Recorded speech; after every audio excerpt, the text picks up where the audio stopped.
Alhamdulillahi Rabbil Alamin. Wassalatu wassalamu ala asyrafil anbiya'i wal mursalin wa ala alihi wa sahbihi ajma'in. Alhamdulillahillazi anzala ala abdihil kitaba wa lam yaj'al lahu iwaja. Sadaqallahul azim. Fafahamnaha Sulaiman wa kullan ataina hukman wa ilma wa sakharna ma'a Daudal jibala yusabbihna wa tayra kunna fa'ilin. Rabbi syrah li sadri wa yassir li amri wahlul 'uqdatam min lisani yafqahu qawli. Nurjali sifatullah, sifat menjadi kalamullah, terangkan hati hamba Allah, terang seperti hati Rasulullah sallallahu alaihi wasallam. Wa sallallahu ala sayyidina Muhammadin wa ala alihi washabbihi wa baraka wasallam. Subhanaka la ilma lana illa ma 'allamtana innaka antal alimul hakim. La haula wa la quwwata illa billahil aliyil azim. Alhamdulillah, bersyukur kita kepada Allah Subhanahu wa taala di hadapan keagungan Allah, di hadapan kebesaran Allah yang sentiasa kita menghadap kepada Allah sejak azali abadi dan awal wal akhiru zakhirul batinu. Allah sentiasa asyik, cukup maha sempurna dan tidak memerlukan kepada siapa pun. Kesempurnaan Allah tu tak memerlukan sesiapa untuk memuji dia. Tak memerlukan untuk semua ini untuk beribadah padanya pun. Allah Subhanahu wa taala tetap dalam keadaan dia cukup, maha cukup, dia sempurna, maha sempurna. Cuma lagi dia semua dijadikan kita ini mati dan hidup. Allazi khalaqal mauta wal hayata liyabluwakum ayyukum ahsanu amala. Untuk dilihatkan, untuk diperlihatkan cerita-cerita, kisah-kisah Allah SWT. Mati, hidup, mati, hidup, mati, hidup. Maknanya Allah ceritakan sekalian alam ni mati, hidup untuk dia memperlihatkan kisah-kisah, cerita-cerita keesaan, keagungan dirinya. Ya. Jadi yang dikatakan ahsanu amala tu maknanya kita menafikan tak ada keakuan diri, itulah maknanya cerita dia lah yang akan kita lihat. Kita dah keluar daripada sekalian alam, maka kita memujilah seperti mana Allah yang layak memuji dirinya sendiri. Jadi setiap kita memuji itu sebenarnya dialah memuji dirinya. Sebab datang untuk memuji itu tadi, rasa untuk memuji itu daripada Allah SWT. Sesungguhnya hakikat wal ma'rifatnya adalah Allah memuji dirinya sendiri. Jadi tetap juga dalam keadaan tidak ada keakuan diri kita. Tetap hamba juga. Tetap kita ni hamba juga. Tidak ada dalam keadaan ada. Yang ada hanya nyatakan dirinya sebenar-benar. Cerita-cerita kisah-kisahnya. Kalau dapat kita duduk di situ, maka inilah makam keberuntungan. Yang Allah bagi tahu, makam keberuntungan, makam kemenangan yang disebutkan di dalam Al-Quran kepada Muhammad dan yang mengikuti Nabi Muhammad SAW. Inna fatahna laka fathan mubina. Jelas dan nyata di dunia lagi kita telah dicop ataupun diiktirafkan oleh Allah Subhanahu wa taala sebagai orang-orang yang telah mendapat kemenangan ataupun telah mendapat nyata dan jelas, iaitu keberuntungan. Beruntung ni Allah yang bagi tahu, nilainya sangat tinggi. Allah sendiri mengecop kita sebagai orang mendapat kemenangan. Sebab Muhammad yang mendapat kemenangan dan kita mengikuti jejak langkah Nabi Muhammad SAW, syariat, tarikat, hakikat, makrifat. Terutamanya yang kita ngikut adalah keakuan diri Muhammad itu telah lenyap, tiada. Di waktu itulah maka nyatalah, yang nyata adalah Allah inilah makam keberuntungan. Jadi kita ni di sini hidup, minta maaf. Kita ni alhamdulillah pendengar-pendengar YouTube dan semua yang hadir ni, yang kelihatan maupun yang tidak kelihatan, semuanya mendengarkan dengan pendengaran Allah. Sebab yang keluar ini daripada kalam-kalam kesucian Allah, maka berbondong-bondong mereka nak mendengarkan kalam Allah. Hari-hari tak jemu-jemu. Ini makam orang yang keberuntungan. Nak dengar keagungan Allah, keesaan Allah, cerita-cerita Allah, kisah-kisah Allah. Hari-hari bertukar-tukar kisah-kisah, cerita-cerita Allah. Jangan kita nampak cerita makhluk. serabut kita nanti. Walaupun apa yang kita lakukan ada cerita dia. Baik atau buruk ke depan, hina atau mulia, miskin atau kaya, siang atau malam. Apa pun keadaannya adalah cerita Allah. Setiap saat dan detik sekelip mata kita berdegup jantung, kita turun dan naik. Semuanya cerita-cerita Allah yang maha hidup yang menceritakan. Bukannya kita. Baik malaikat, baik nabi-nabi, baik makhluk Allah, baik apa iblis, baik jin, baik setan, Ya'juj, Ma'juj, Dajjal. Semua cerita-cerita Allah. Bergerak di atas semua itu adalah dengan hidup kehidupan kehendak Allah memberikan posisi masing-masing. Tapi masih lagi kita duduk di dalamnya. Pencampuran kita 95% masih lagi manusia-manusia yang tidak kenal diri, tidak kenal Allah, mengakui bahawa dia mengenal Allah. 95%. Dan 5% itu tadi bertapis-tapis lagi. Jadi berapa persen sangat yang pada penghujung akhir zaman yang benar-benar mengenal Allah, mengesakan Allah betul-betul.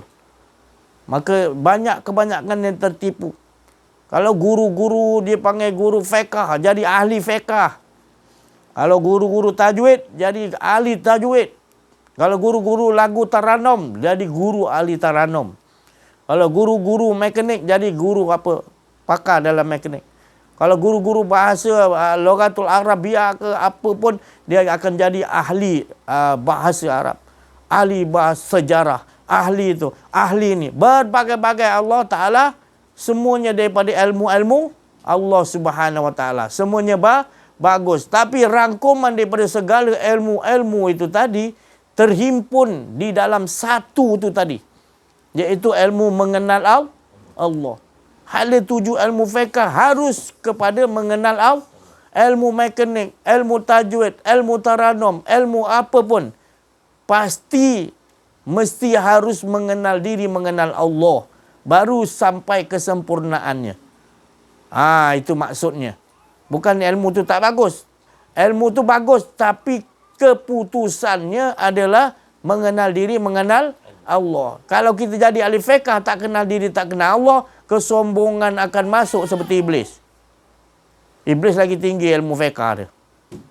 Nabi Adam pun disesatkan. Itu tadi ya. Apatah lagi macam kita ni. Yang sikit ilmu ni dah belagak rasa ilmu dah banyak. Lagi mudah dipatahkan kita. Lebih mudah disihir kita. Iblis kalau sihir kita. Tu tadi. Kita terkena beletan-beletan sihir. Beletan-beletan yang dunia ni tadi dia gunakan dunia untuk membelit kita. Al-malu wal-banu zinatul hayati dunia. Allah bagi tahu dah. Harta benda ni ada sihir atau harta benda ni adalah sesuatu yang akan mengikat kita dengan Allah supaya tak sampai kita kepada Allah. Harta benda, makna harta benda ni memang. Bila kita tak nampak lagi harta benda, ialah di alam roh dulu. Maka tercampak kita di dunia, dia jadikan harta benda, dia jadikan macam-macam ni semua perhiasan. Zinatul hayati dunia. Di dunia ni, hayat kehidupan dunia adalah itu semua perhiasan. Macam anak-anak mainan ni. Mainan tu, mainan ni. Jadi dunia ni kalau kita kenal diri, kenal Allah, kita nampak macam mainan lah, harta benda. Anak-anak kita pun permainan juga. Allah al-malu wal banu. Banu ni anak-anak. Banyak yang lain-lain juga itu ada di dunia ni adalah permainan. Ataupun dia anggap tadi macam satu perhiasan. Perhiasan ni tak ada apalah. Hiasan ni. Wal baqiyat tu Allah Ta'ala yang tetap kekal adalah amalan-amalan soleh kita. Kita kenal diri, kenal Allah tadi. Itu ya khairun, yang terbaik yang kita harus lakukan dalam kehidupan ini. Jadi itu saya cerita tadi 95% orang yang ahli fiqh, ahli tajwid, ahli taranum, ahli mekanik, ahli sejarah, ahli apa pun, ahli mancing, ahli apa, tak kira lah. Situ semua daripada ilmu Allah. Tetapi mesti ada ilmu mengenal diri, mengenal Allah. Kalau tak ada, tergantung. Mana tergantung ni tidak diterima lagi. Sebab nak diterima Allah adalah bila kita jadi ahli fiqh yang mengenal diri, kenal Allah. Baru selesai. Kita tidak akan membawa keahlian kita dalam bidang fiqh tu. Yang kita bawa tetap Allah. Kita ahli mekanik, kita bangga dengan kita pakar dalam mekanik. Kita bila ada mengenal diri, mengenal Allah, kita tidak akan bangga. Ini ilmu Allah. Allah yang bagi pengetahuan kepada kita. Kita tidak sombong. Jadi selesai tak? Selesai masalah. Jadi kita sekarang ni kesiannya tadi ke masyarakat kita. Bukan tak boleh jadi pemimpin nombor satu. Bukan tak boleh jadi apa saja bidang. Boleh. Tetapi harus dibereskan dulu. Diselesaikan dengan ilmu mengenal diri, mengenal Allah. Baru boleh kita tadi mengalahkan dunia. Dunia yang tadi perhiasan itu tadi, zinatul hayati dunia, berada di tangan kanan kita. Kita yang olahkan dunia ni. Sekarang dunia ni mengolahkan kita. Lepas tu kita tak sedar pula, kita rasa kita, aku dah solat, aku dah puasa, aku amalan aku banyak, aku dah sedekah buat masjid 10 biji. Itu yang tadi. Bukan saya cakap tak betul. Tapi kita masih lagi terikut perhiasan tu tadi, mainan tu masih lagi menipu kita. Kita masa tak kenal diri, tak kenal Allah. Sepatutnya macam Nabi Sulaiman. Kekayaan tu haza min fadli rabbi. Ini adalah kurniaan Allah. Jadi kita tidak merasakan bahawa dia harus menundukkan kita. Kita yang harus menundukkan harta, anak-anak, semua isteri, suami. Kita tundukkan, bukan suruh tunduk pada kita. Kita tundukkan ala ta'lu alayya wa tuni muslimin. Datang supaya kita mengajakkan sebagai Muslim menyerah diri kepada Allah. Jadi ajakkan kepada kita untuk kita ajakkan menyerah diri kepada Allah. Mengenal diri, mengenal Allah. Itu yang sepatutnya. Jadi kita banyak menghadapi manusia di era sekarang ini. 95% adalah... Waalaikumsalam. Masuk. Waalaikumsalam. Masuk. Jadi 95% duduk. Ambil. 95% adalah kebanyakan yang kita campur adalah golongan-golongan yang telah dipermainkan. Permainan-permainan macam budak-budak kecil tadi. Kita didudukkan dengan permainan-permainan yang telah dinyatakan oleh Allah sebagai perhiasan. Kita jadikan itu macam kewajipan. Ya, permainan-permainan. Kalau budak-budak tu kalau dia tinggal main, marah tak kalau kita ambil? Kalau kita ambil, marah dia. Gitulah kita dah terlampau lama sangat bermain-main dengan harta benda. Anak-anak kita terlampau sayangkan. Bukan saya cakap ambil anak tu campak, bukan. Maknanya kita dah melampau sangat cinta kita kepada harta benda, kedudukan, anak-anak melampau sampai ke sekarang ni kita ikutkan sangat anak-anak kita. Zaman sekarang ni. Ya. Anak-anak boleh hentak tu pintu kuat-kuat bila marah ayah tak bagi, mak tak bagi apa-apa. Dia nak dapatnya. Ya. Duduk. Jadi itu kita tengok anak-anak sekarang ni. Dia punya sifat-sifat keengkaran dia tadi. Tanda-tanda nak menunjukkan bahawa penghujung zaman ni anak jadi raja. Rasulullah kata anak jadi raja kepada mak bapak. Iaitu dia nak apa mak bapak jadi takut. Sebab didikkan mak bapak. Mak bapak sendiri pun tak belajar kenal diri, kenal Allah. Jadi tak tahu ada tuju nak bawa anak-anak tu tadi. Itu dikatakan al-mal wal banu zinatul hayati dunia. Harta dan anak-anak dia kata dalam Quran itu. Harta dan anak-anak jaga. Ya. Jangan sampai anak-anak kita dapat mengalahkan kita. Bukanlah saya cakap tadi kita kena kalahkan anak kita tu dengan berperang, bukan. Dengan kita tahu hala tuju yang kita nak bawa anak kita ni adalah dia harus kenal diri, kenal Allah. Kalau kita tak bawa dia tu kenal diri, kenal Allah, maka dia akan menundukkan kita. Bila dia menundukkan kita nanti, kita jadi kalah dengan anak-anak. Bila jadi kalah, jadi tu anak yang derhaka. Banyak kita tengok nanti. Bila dia jadi, kita didik dia jadi apa? Doktor ke, minta maaf lah. Jadi pegawai tinggi ke, jadi orang yang apa? Yang senang lah hidup dia. Tapi kita tak didik dengan kenal diri, kenal Allah, maka dia nanti bila kita dah tua, dia akan campak-campak duit depan kita. Abang Mak nak apa ni? Saya dah bagi duit. Oh, dia punya kurang hajar dia. Kurang hajar dia. Kita ingat kita didik dia jadi doktor ke, jadi manusia yang begitu. Tanpa kita masukkan ilmu mengenal diri, mengenal Allah, maka dia akan jadi begitu. Kita akan nampak jelas. Dia rasa dia jadi tuan. Sebab dia yang bagi mak bapak dia duit. Dia rasa dia ada. Padahal mak bapak dia bukan nakkan duit tu tadi, nakkan harta dia. Tapi mak bapak nak tengok akhlak, iaitu cara dia datang tu dengan cara senyum, dengan menghormati, sejuk. Qurrata a'yunin. Menjadi sejuk kedua mata kita melihat perangai anak kita. Rabbana hablana min azwajina wa dzurriyyatina qurrata a'yun. Tu jadi dalam kehidupan kita, kita melihat satu tekanan yang besar. Nanti bila dah berumur, anak-anak kita. Jadi prepare lah daripada sekarang ni. Supaya didik anak-anak kita supaya jadi yang begitu. Mengenal diri, mengenal Allah, dia akan tahulah menghormati kita. Tapi kalau kita tak didik mengenal diri, mengenal Allah, maka dia tak takut dengan Allah, maka dia dengan kita lagi dah dia tak takut nanti. Akan jadilah kemalangan yang berat menimpa kita. Iaitu sakit mata kita memandang. Sakitlah hati kita melihat perangai anak-anak kita. Dia ingat kita nak harta dia. Kita dah tua, dah tak boleh nak jalan, dia tengking-tengking kita. Dia paksa-paksa kita.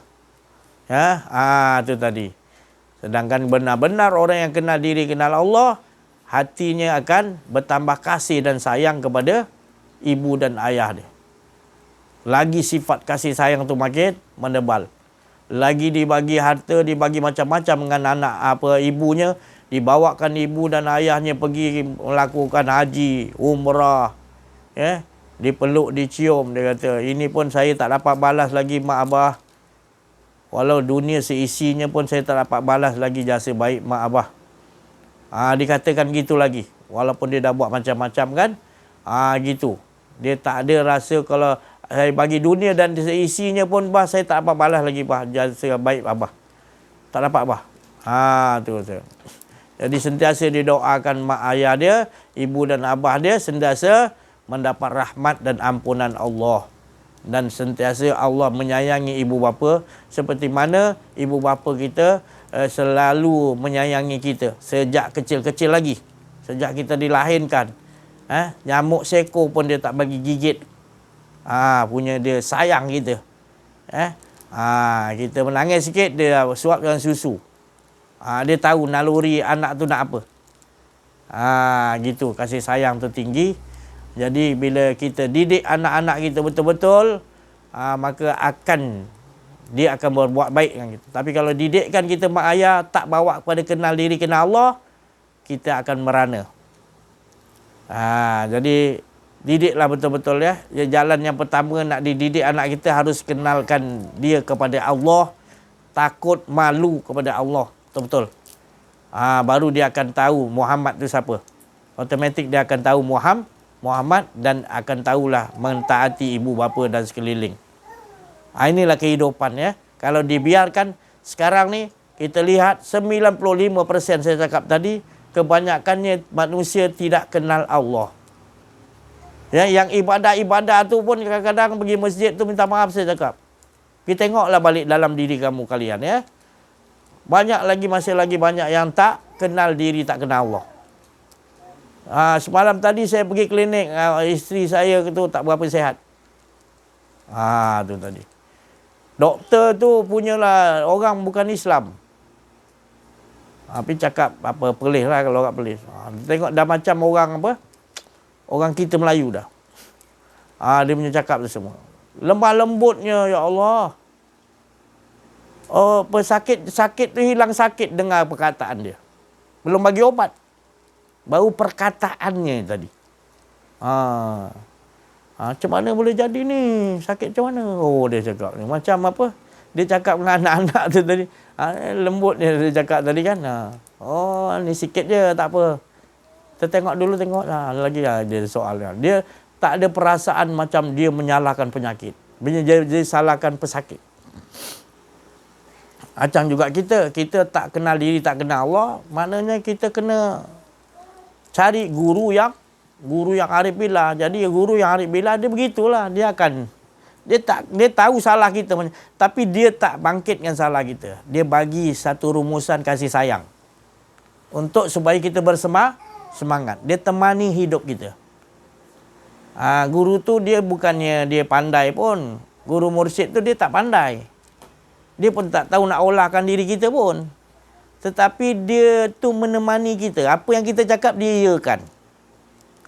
Supaya kita rasa seronoklah dengan dia. Macam doktor tu tadi. Seronoklah. Dia cakap tu seolahnya kita, oh kau ni salah makan. Ini makan ni. Jangan minum air batu lah. Ini. Oh, kalau doktor yang tak arif billah lah. Tapi kalau doktor yang kenal diri, kenal Allah tu, bagi saya macam tu lah. Dia cakap, nanti kalau dah sakit macam ni, jangan minum air batu dulu. Ada minum ais kan? Nanti dah baik, nanti minum balik. Dia punya cakap tu menemani hidup kita. Ya, menemani hidup kita. Jadi guru-guru mursyid ni kalau kita dapat, alhamdulillah dia begitu. Dia menemani kita sampai kita dapat Allah Ta'ala. Dia menemani kita. Banyak masalah kita. Dia pun tak mampu, tapi dia menemani tu, dia olahkan seolah-olah kita ni rasa mudah hidup kita. Memudahkan hidup kita untuk kita sampai kepada Allah Subhanahu Wa Taala. Langsung kita tak ada berpersangkaan buruk dengan Allah pun. Dia menemani gitu. Dia memberitahu kita, tak apa ni sikit, buat gini aja. Saya masih lagi tak khusyuk lah. Tak apa, janji kau baca je. Buat dia, Allah tahu. Dia menemani, dia tak. Kau kata, engkau ni memang apa maksiat banyak sangat sampai engkau sebut nama Allah pun. Dia tak ada gitu. Dia orang arif billah ni lembut. Dia kasih sayang dia tinggi. Dia rangkul kita dengan kasih sayang. Dia maknanya dia betul-betul perhatikan kita.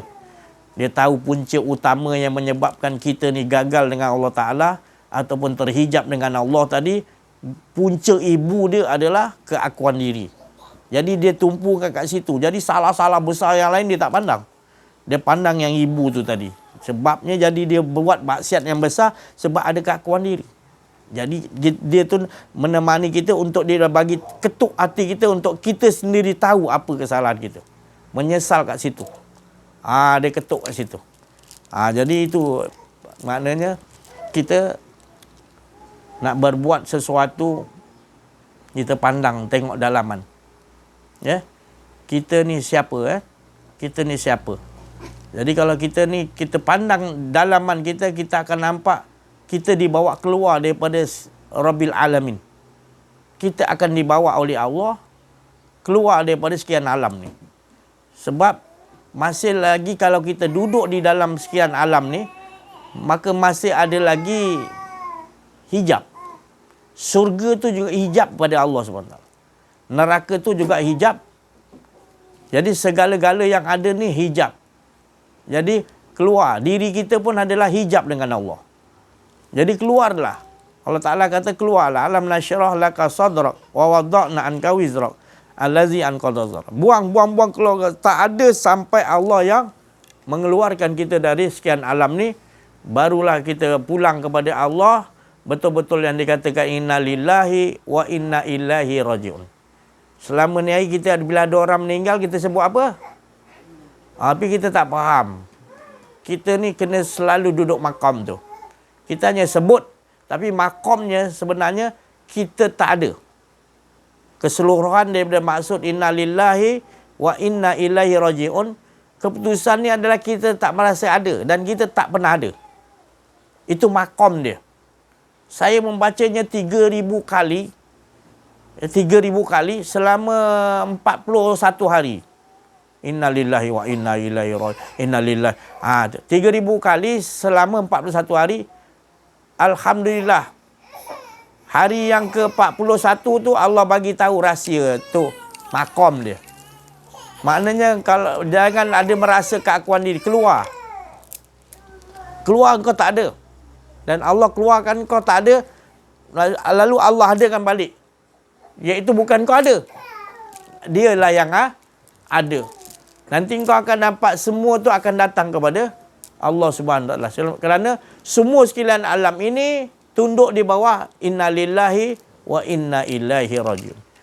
Nak tak nak pun semua akan dipaksa kembali kepada Allah. Sebab semuanya datang daripada sekalian alam ni, bukan kita aja.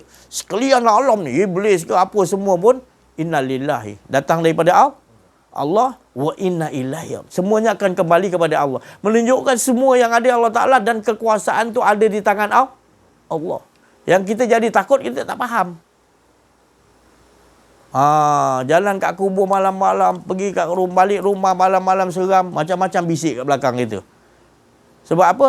Sebab kita tak ikat dengan kepahaman ni. Punca datang bisikan tu adalah kelalaian ataupun rasa akuan diri itu yang membuatkan was-was. Min syarril waswasil khannas. Tapi kalau kita dah prinsip kita, makrifat kita Allah aja yang berkuasa, maka kita tak nampak lain dah. Kita tak nampak lain dah. Campak kat mana alam pun kita sentiasa wa huwa ma'akum aina ma kuntum. Bahagianya kita.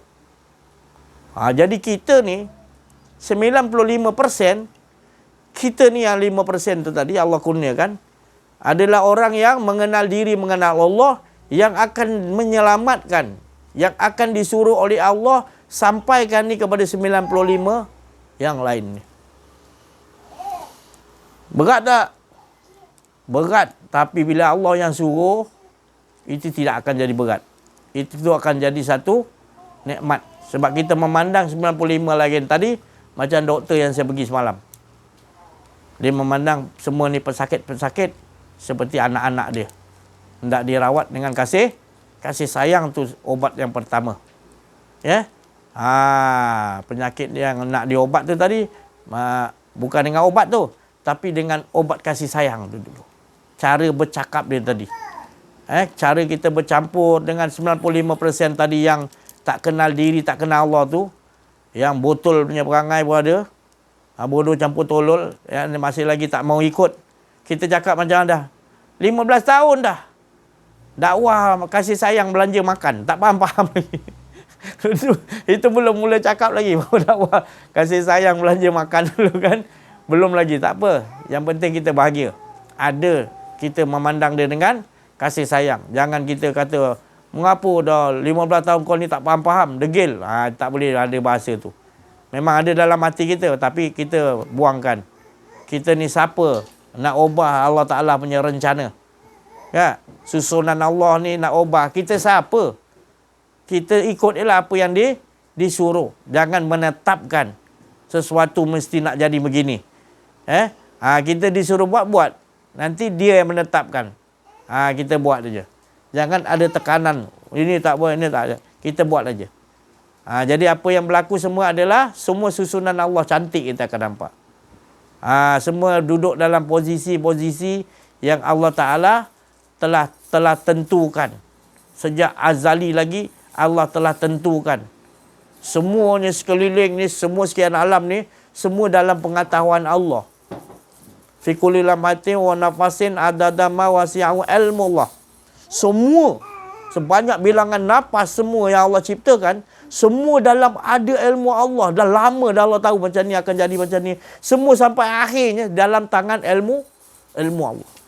Fi kulli lamhatin wa nafasin adada ma wasi'u ilmullah. Jangan baca je, kena faham. Kita nampak semua apa pun.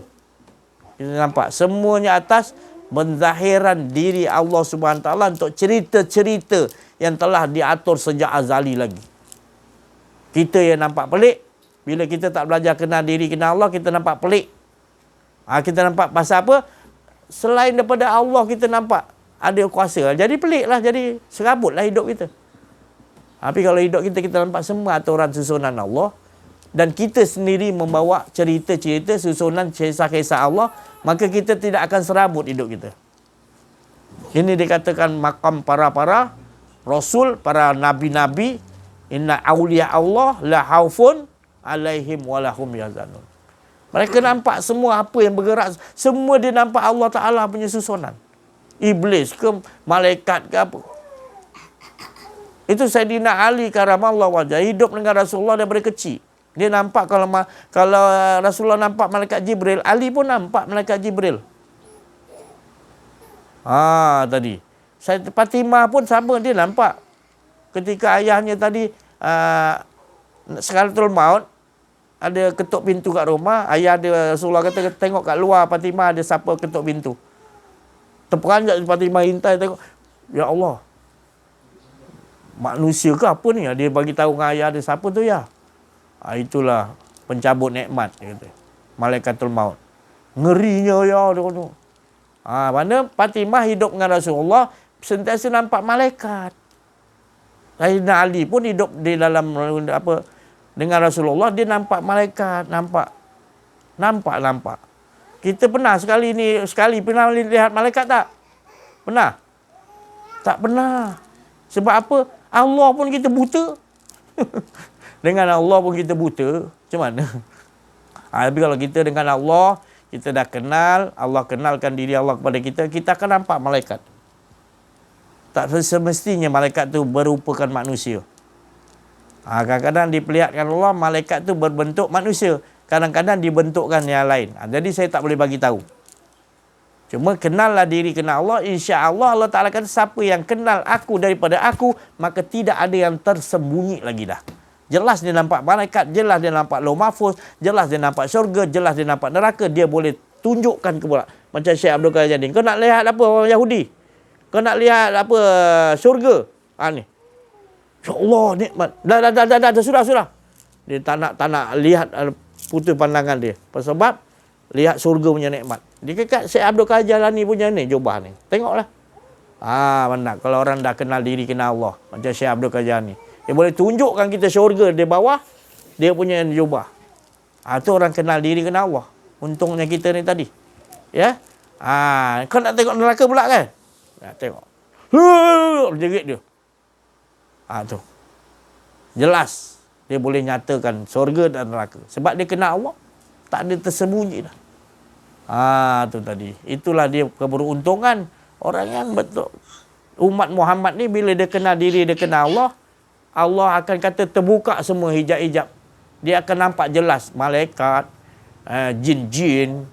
Dia nampak roh-roh ni keluar daripada kubur. Malam 1 Ramadan, tarawih pertama malam. Keluar roh-roh dari kubur, datang ke rumah anak dia ke, rumah cucu, tengoklah. Dia datang. Bawa tempurung, bawa tongkat, nak minta sesuatu. Fatihah ke, kuluhu ke, anak-anak dia nak bagi ke tak. Jadi macam pengemis, keluar.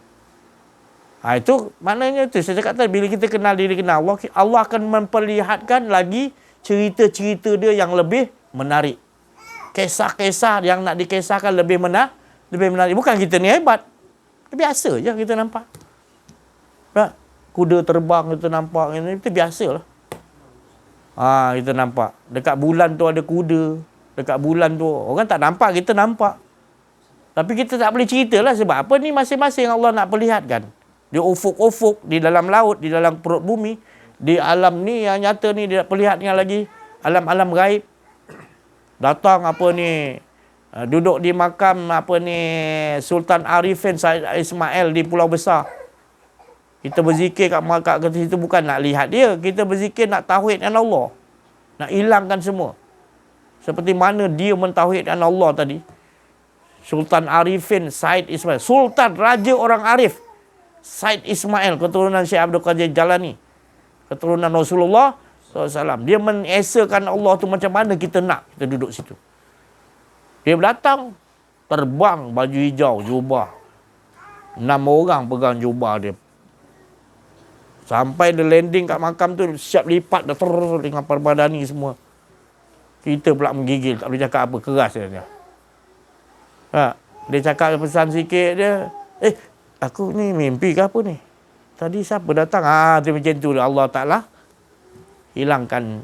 Dia dudukkan kita dalam satu tu, kafi, gua, jernih. Kita tak dengar yang lain. Kita pun tak sedar, macam mimpi. Padahal kita dah jumpa cara dia datang tu. Maknanya Allah nak perlihatkan. Allah angkat darajat orang yang soleh.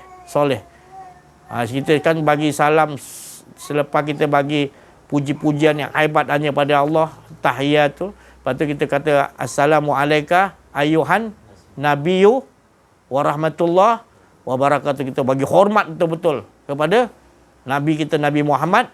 Lepas tu kita kata pula Assalamualaikum wa ala ibadillah. Tu kita kena kenal lah ibadah yang solehin tu, aulia-aulia Allah, orang yang soleh-soleh, yang kenal diri, kenal Allah. Nanti Allah perkenalkan seorang-seorang. Tapi kalau kita tak kenal diri, tak kenal Allah, payahlah saya nak cakap macam ni. Dia tengah tahiyat pun dia tak dapat hadirkan Allah. Dia tengah tahiyat, dia tak dapat hadirkan Rasulullah SAW. Kerana dia tak belajar kenal diri, kenal Allah, dia tak ada gelombang dengan orang-orang ahli Allah. Dia akan bergelombang dengan musuh-musuh Allah ibaratnya. Iblis, setan, jin. Selalulah bisik kat dia. Selalu bisik kat dia. Sebab sifat-sifat keakuan diri tu ada. Ya, datanglah bisik kan tu. Bisik. Mula takut sana, tak tentu arah kita takut. Kita kata takut pada Allah. Dia takut dengan benda tu juga. Dia tak nampak pasal dia tak belajar kenal diri, kenal Allah. Maka tu saya cakap tadi, kerugian yang amat besar bila kita tak mau mengaji betul-betul. Ini penting sangat. Terlalu penting sangat. Kita, Allah hidupkan kita, kita tak mau kenal siapa hidupkan kita. Pelik tu jadi tu. Jangan buat pelik lah. Kembalilah. Walau tinggi mana ilmu kita pun, walau naik pangkat kita tinggi mana pun, jangan tertipu. Tu masih tertipu lah. Tinggi ilmu ke, banyak amalan ke, kaya raya ke, tak ada orang lebih kaya pada. Tertipu selagi kita tak kenal diri, tak kenal. Kesian saya memandangnya. Kesian Rasulullah SAW melihat kita tertipu dengan al-mal wal ban zinatul hayatid. Tertipu kita dengan permainan dunia ni, perhiasan dunia ni. Lepas tu kita rasa kita hebat pula. Ya Allah. Kita dalam keadaan tenggelam dalam najis, kita kata kita bersih. Ya Allah, nak tipu siapa? Allah kau nak tipu. Kau tak dapat duduk maqam kenal Allah lagi. Kau hanya dapat maqam, kau hanya nyebut. Belum selesai lagi, baru syariat. Belum tarikat, belum hakikat, belum makrifat lagi kau kenal. Kau kenal syariat dia, nama Allah aja. Af'al, asma, sifat tadi kau zat tak belum lagi faham. Maka tak bergetar, tak ada gelombang kau sebut nama Allah. Hanya engkau inginkan sesuatu je engkau sebut. Bila tak ada ingin apa-apa kepada apa sesuatu yang hajat engkau sebut tu tak ada terasa. Ya Allah. Najis. Kotor. Dibiarkan hidup kita tidur dengan tong najis, kotor. Kita biarkan kejahilan kita dengan Allah tu satu najis yang sangat hina, sangat kotor. Sudahlah tu, kembalilah. Buangkan semua tu. Sampai bila kita nak kena tipu dengan dunia dan seisinya tadi? Mengapa kita sekarang ni tak nak tipu dunia pula? Berapa lama dunia dah telah tipu kita? Berapa lama dah? Sekarang ni dah masanya pula kita pula nak nipu dia. Sorry lah dunia, kata Sayyidina Ali. Cari orang lain lah dunia, aku dah talak 3 dengan kau dah. Aku takkan rujuk lagi dengan kau dah, kata Sayyidina Ali. Aku hanya dapat Allah SWT dan Rasul. Gitulah kita nak dengan hidup kita sampai bila? Besok lusa mati nanti macam mana? Ke mana arah tujuan kita nanti? Di dunia lagi kita tak mendapatkan Allah. Adakah nanti di mati kita boleh mendapatkan Allah? Tipu oleh semata-mata dia. Kalau di dunia kita ni dah terlampau taksub dengan apa? Memancing. Minta maaf saya cakap bukan mancing tak bagus. Tapi dah terlampau taksub dah. Sampai mimpi pun mimpi mancing juga. Dah terlampau dah. Jadi apa? Beratlah tu. Mancing tu harus dialihkan kepada mengesakan Allah. Mancing tu kemuncak tu bila mancing sedap dapat ikan ni. Ikan rohu, ikan aruan, ikan laut, ikan lombong, ikan sungai. Itu main tu dia nak. Dia bukan nak makan sangat ikan tu. Orang ahli mancing ni dah syok. Oh, main dia dapat kepuasan dia kat situ. Alihkan. Siapa yang bagi kepuasan tu? Kalau dapat ikan syok dia macam ni, kalau Allah tu lebih syok lagi lah. Jangan berhenti kepada syok main ikan tu. Pulangkan.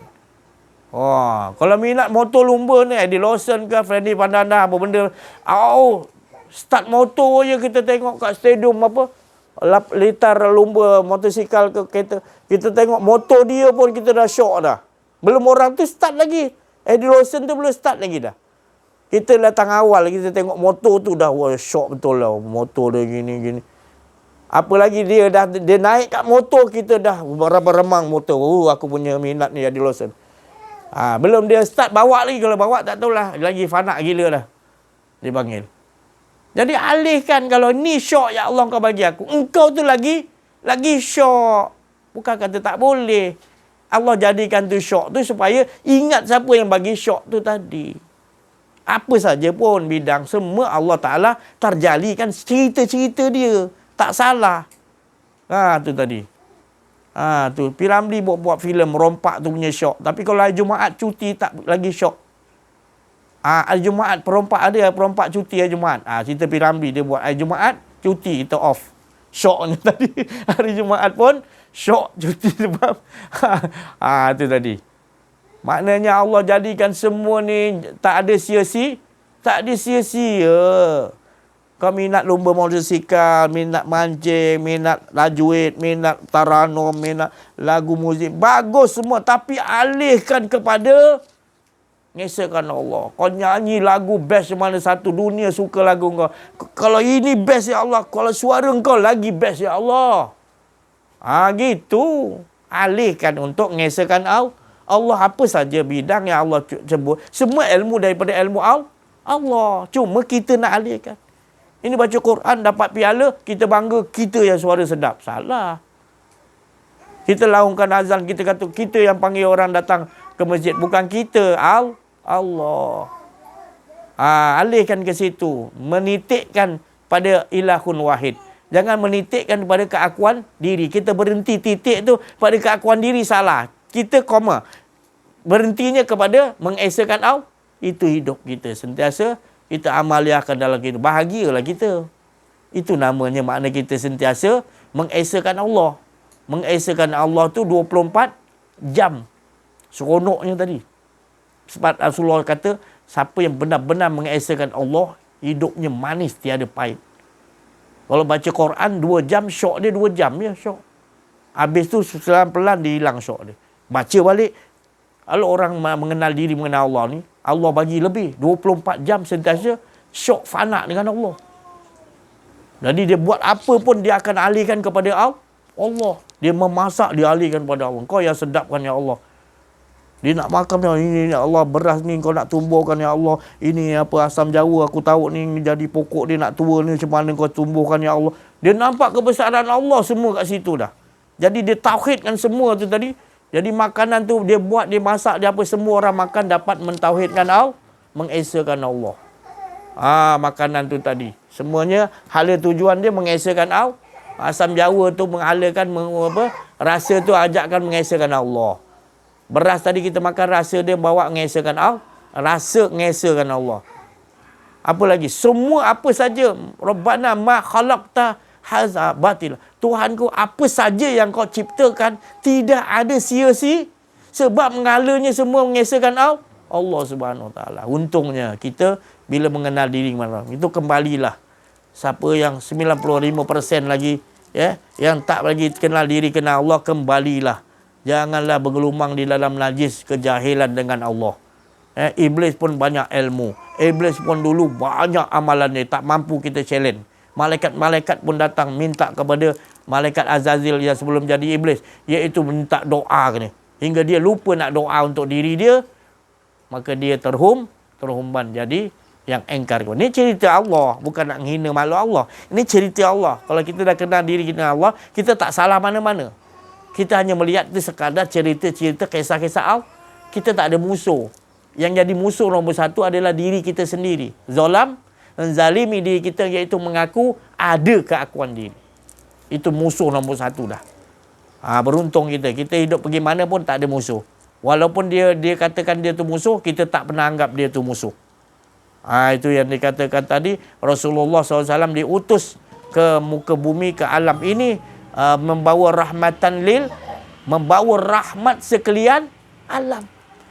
Maknanya dia tak akan bawa musuh, dia tak akan ada musuh. Sebab itu semua berasal daripada dia. Jadi dia yang akan mententeramkan balik. Tak ada sia-sia, sebab dia yang akan tenteramkan balik untuk mengesakan Allah Subhanahu Wa Taala. Maka kita nanti kalau dikeluarkan kita ke sekalian alam, bukan dunia. Maknanya inna lillahi wa inna ilaihi raji'un, bukan kita keluar pada dunia duduk alam barzah.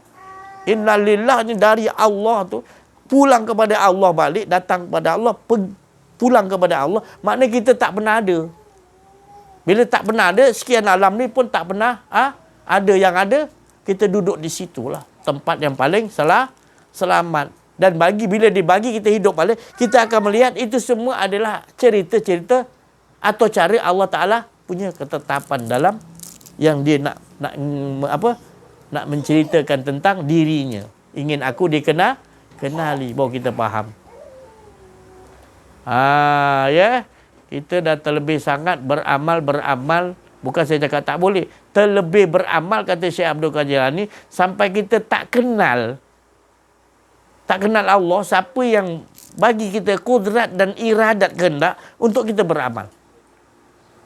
Disebabkan banyak beramal, jadi terhijab, buta kita dengan Allah.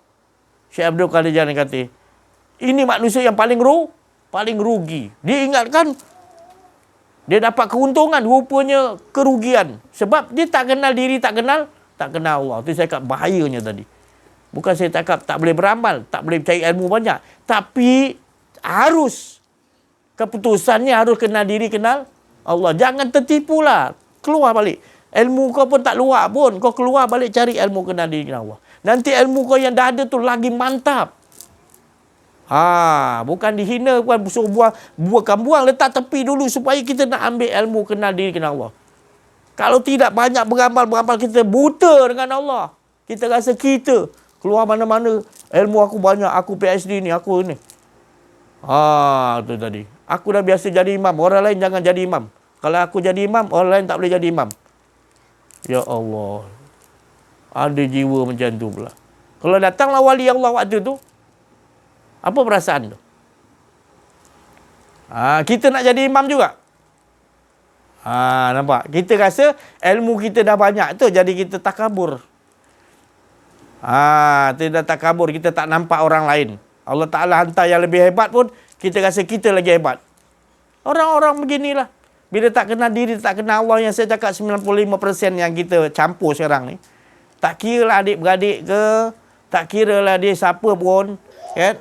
Tetap juga dia akan membawa masalah. Kita tak ada masalah dengan dia. Sekarang dia akan nampak kita membawa masalah. Masalahnya terbalik tau. Jadi asing. Macam mana Nabi, dia tak bawa patung berhala menyembah.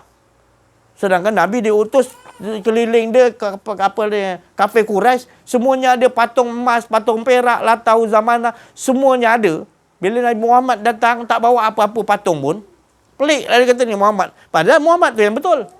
Kembali nanti kita ni, bila kita bawa kenal diri, kenal Allah tadi dengan nyata, kita tak bawa patung berhala riak, takbur, sombong, wujud sombong. Yang mereka bawa tu tadi, dia kata pelik.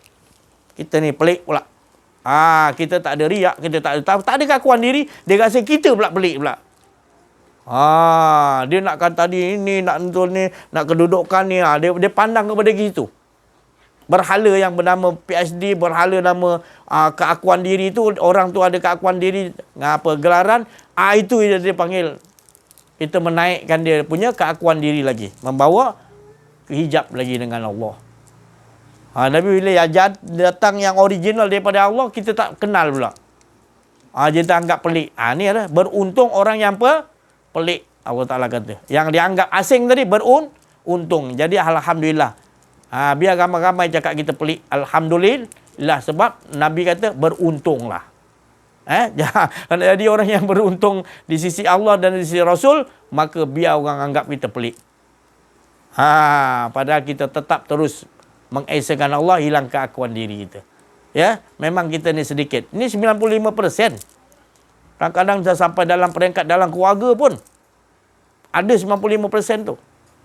Menentang habis-habisan. Kalau luar menentang tak apa lagi. Dalam, suami, anak, isteri, menentang.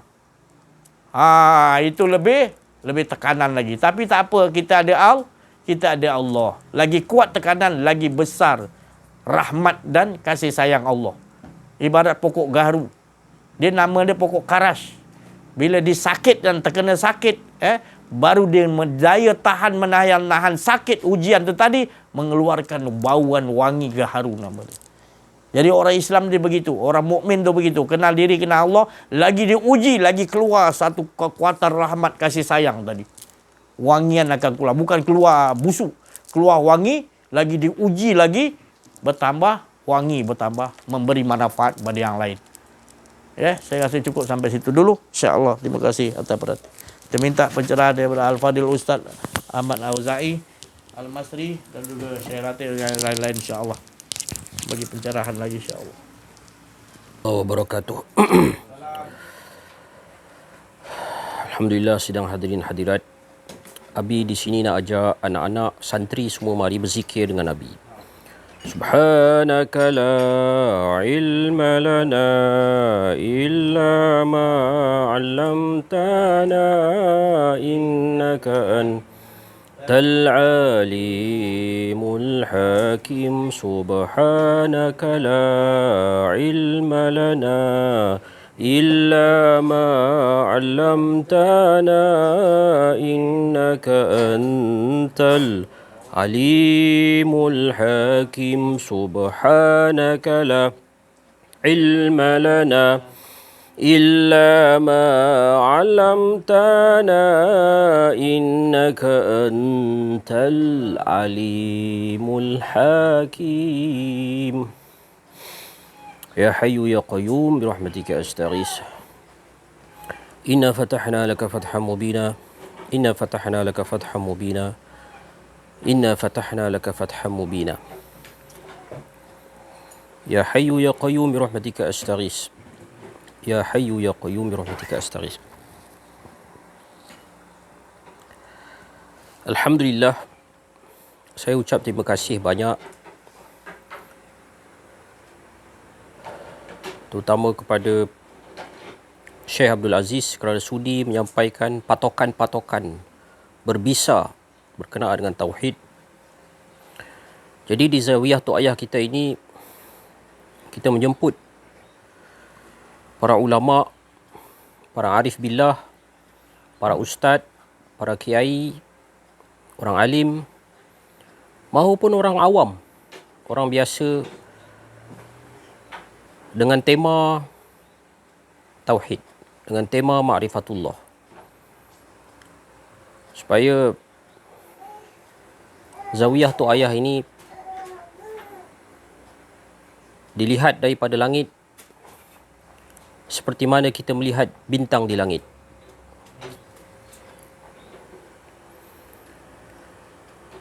Alhamdulillah, setakat ini ada 2 masyayikh lah yang sudah menerima kunjungan daripada mereka. Selain daripada Syekh Abdul Aziz, ialah Dr. Abdullah Jalil, pensyarah USIM.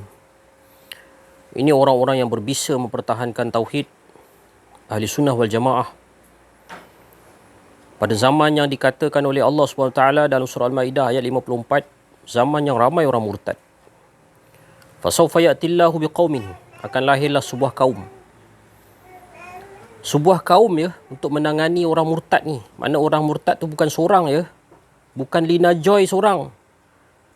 Kalau tidak, siapa murtad? Keluar kat surat khabar, Lina Joy seorang je. Azlina Jailani, yang telah terbercinta dengan satu orang Hindu, satu orang India yang beragama Kristian di tempat kerjanya, lalu memohon untuk tukar agama. Siapa lagi yang murtad? Rupa-rupanya murtad bila dilihat balik daripada ayat tu ialah murtad daripada ad-din. Di mana ad-din itu ada 4. Ad-din paling besar sekali, kaitan kita nama ad-din. Ada 4 tayar. Tayar pertama Islam, tayar kedua iman, tayar ketiga ihsan, tayar keempat plus satu lagi nama dia as-sa'ah. Daripada hadis Jibril yang Saidina Jibril menyata menjadi orang. Lalu lutut dia bertemu lutut dengan baginda Rasulullah. Nak menunjukkan betapa pentingnya hadis Jibril ini. Penting sangat-sangat hadis Jibril. Hadis-hadis yang lain, Saidina Jibril tidak menjadi nyata, tidak boleh dipegang, disentuh. Tapi nak menunjukkan bahawa hadis Jibril sangat penting, terutama orang-orang yang hidup di akhir zaman.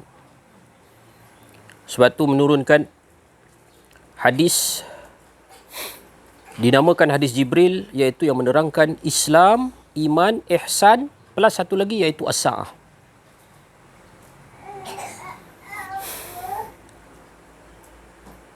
Tadi sebelum majlis ini bermula tadi, saya ada orang hantar link satu kursus. Nama dia kursus pemantapan akidah. Entah macam mana dah saya pergi tekan. Lebih kurang 2-3 jam juga ustaz tu menerangkan tentang kursus pemantapan akidah. Saya nak dengarlah apa benda kursus pemantapan akidah yang diterapkan di sekolah-sekolah SBP. Sekolah berasrama penuh, tanpa saya sebutkan nama lah. Jadi rupa-rupanya bila ustaz tu menerangkan, dia cerita pasal ajaran-ajaran sesat. Dia buka cerita pasal Ayah Pin, habis 1 jam pasal Ayah Pin. Dia buka cerita pasal ajaran Kaha, habis dah masa setengah jam. Dia buka lagi ajaran itu, ajaran ni, semua sesat. Lepas tu saya rasa lah kalau budak-budak keluar daripada majlis itu 3 jam tu, dia keluar, dia akan menimbulkan rasa kebimbangan terhadap agama. Bimbang nak lebih-lebih. Sat lagi, Yasin malam Jumaat ni tak ada dalil. Bimbang, tak nak terlibat lah. Maulid Rasul, ada khilaf lah. Kharij anil khilaf aulam. Tak payah lah. Sat lagi dia pi apa lagi? Kalau di Sungai Kandis tu, ada satu malam hari raya tu bawa obor sambil bertakbir. Allahu Akbar, Allahu Akbar, Allahu Akbar. Keliling kampung. Sekali lagi, ini tak ada dalil ni. Bawa api ni sekali lagi. Majusi sembah mengagung-agungkan api. Tak ada dalil. Takutlah, bimbanglah nak lebih-lebih. Itu yang didedahkan kepada orang awam sekarang ni. Bukan kata tak betul. Betul. Sikit je nak kena alter.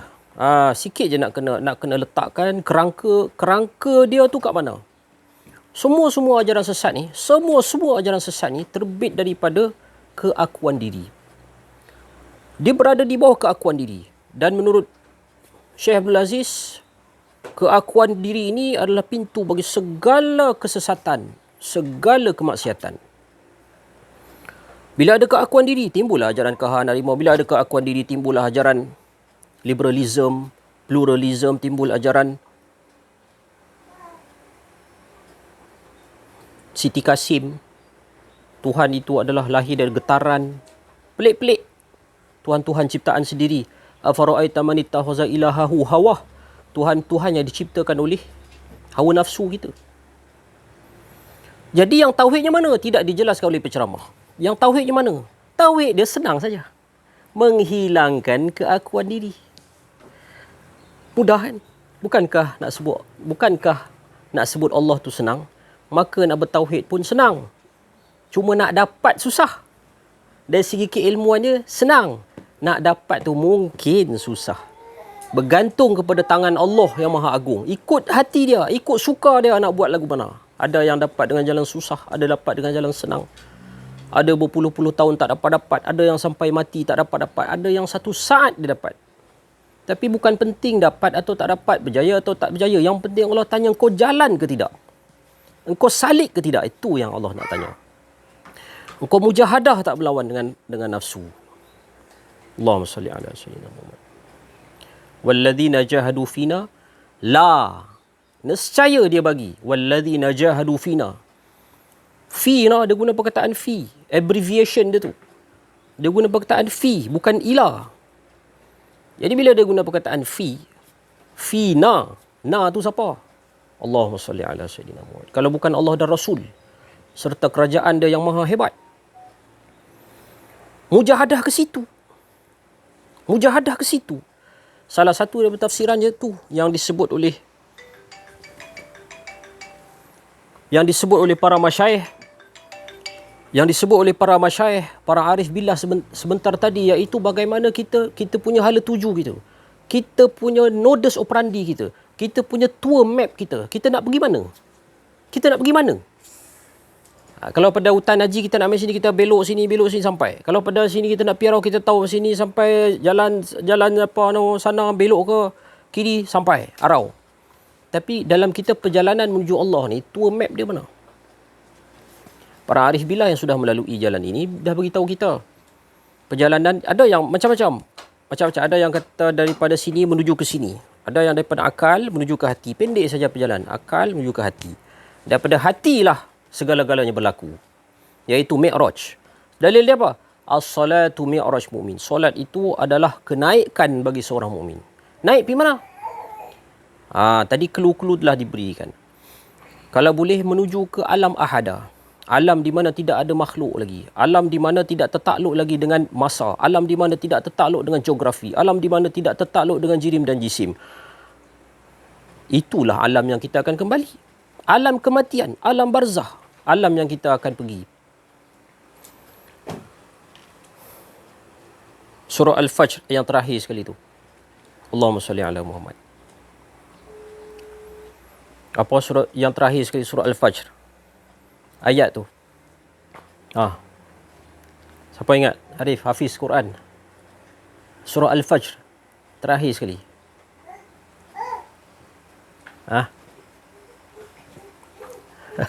Macam mana Hafiz Quran ni? Arif, Allah. Hilang ayat tu. Masya Allah. Tak jadi rezeki. Allahumma salli ala Muhammad. Tak apa, kita ambil surah Al-Kahfi lah.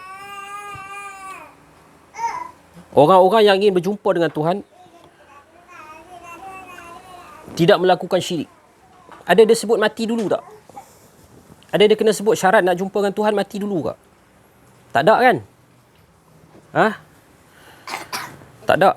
Beberapa ayat dalam Quran sebut siapa yang nak jumpa dengan Tuhan menjauhi syirik.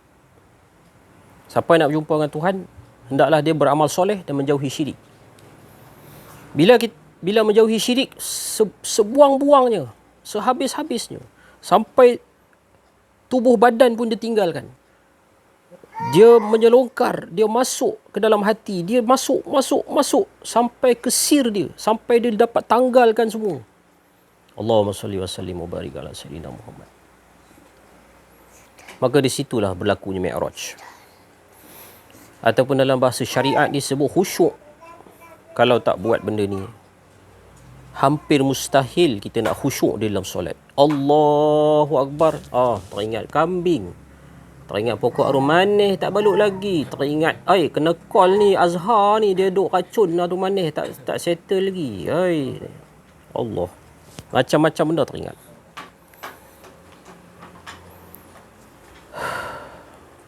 Sebenarnya apa yang telah disebutkan oleh para masyayikh termasuk Ustaz Aziz tadi telah disebut dalam kitab Fathur Rabbani wal Faidur Rahmani ta'lif Said Abdul Qadir Al-Jilani yang dikarang oleh Syekh Abdul Qadir Jilani. Duduk elok-elok santri.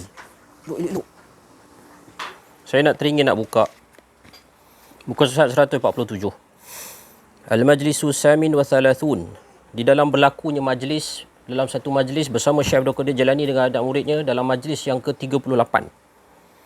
Wa qala radhiyallahu ta'ala anhu bukratal ahadi fi ribat sabi' Rajab sanah 45 tahun 545 Masih Hijri, dekat ribat dia pada satu pagi Ahad, Syekh Abdul Qadir Jilani membaca satu hadis An-Nabi sallallahu alaihi wasallam anhu qala